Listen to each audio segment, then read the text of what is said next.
નેતાઓની ઊંઘ હરામ કરી નાખી છે।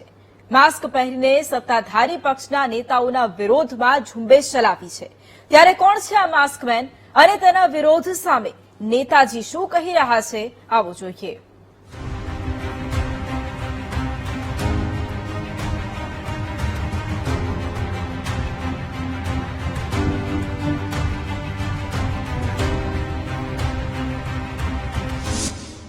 વડોદરામાં માસ્કમેનનો જલવો। માસ્કમેને ભાજપ ઉમેદવારો સામે માંડ્યો મોરચો। સ્થાનિક સ્વરાજ્યની ચૂંટણીને લઈને આમ તો દરેક પક્ષો એડી ચોટીનું જોર લગાવી રહ્યા છે, મતદારોને રઝાવવાના પ્રયાસોમાં લાગ્યા છે। પરંતુ આ વચ્ચે વડોદરામાં મતદારોને જાગૃત કરવાના ઇરાદા સાથે છેલ્લા કેટલાક દિવસોથી એક માસ્કમેન ખૂબ એક્ટિવ છે, જેણે થોડા દિવસોથી જાણે સત્તા પક્ષના ઉમેદવારો સામે મોરચો માંડ્યો છે, જેમાં હવે વોર્ડ નંબર 10ના ભાજપના ઉમેદવાર નીતિન ડોંગા સામે પણ તેણે પોસ્ટર વોર શરૂ કરી છે અને વડોદરામાં સિસોટી કાંડમાં નેતાજીની મુખ્ય ભૂમિકાના આક્ષેપ લગાવ્યા છે। આ સાથે જ 10 વર્ષમાં નેતાજીએ કરેલા કોઈ કામનો હિસાબ ન આપ્યાના દાવા સાથે ઝાડ સાથે તેના કટઆઉટ લટકાવીને વિરોધ નોંધાવ્યો। વીટીવી ન્યૂઝની ટીમે આ પ્રકારના વિરોધ પાછળનું કારણ ખાસ માસ્કમેન સાથે જ વાત કરી અને જાણવાનો પ્રયાસ કર્યો।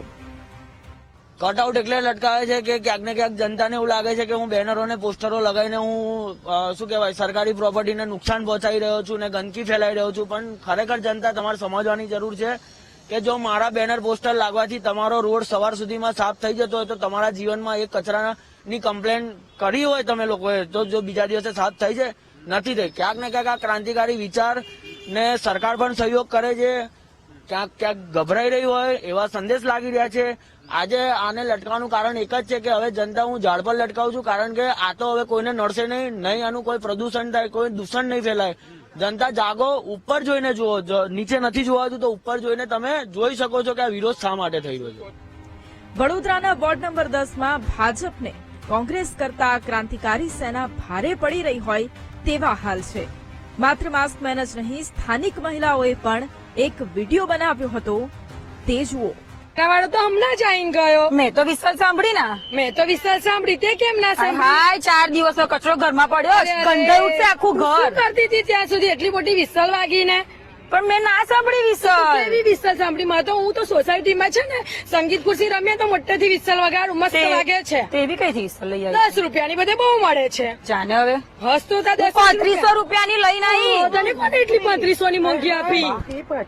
તું ક્યાંથી 3500 રૂપિયા હું આપીને આવી, પણ એનું શું? પણ તું ક્યાંથી એવી લાવી તે તને છેતરી ગયા? આ લોકોએ છેતરી ગયા અમને।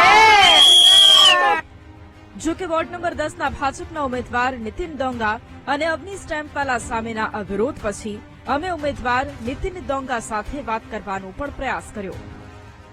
આપણા માધ્યમથી એટલે સ્પષ્ટ થાય છે કે આ ભાઈ કોઈનો હાથો બની અને ખોટા વચ્ચે સ્વાધ્યાય પરિવારના લોકોનો ઉપયોગ કર્યો હતો। આ રીતે તમે કામ કરશો?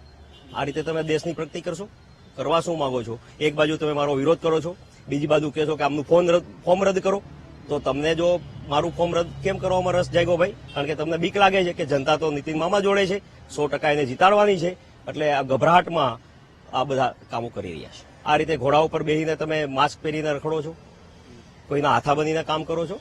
નાનું બાળક છે, ખૂબ ઘોડે સવારી કરે, એના શોખ પૂરા કરે।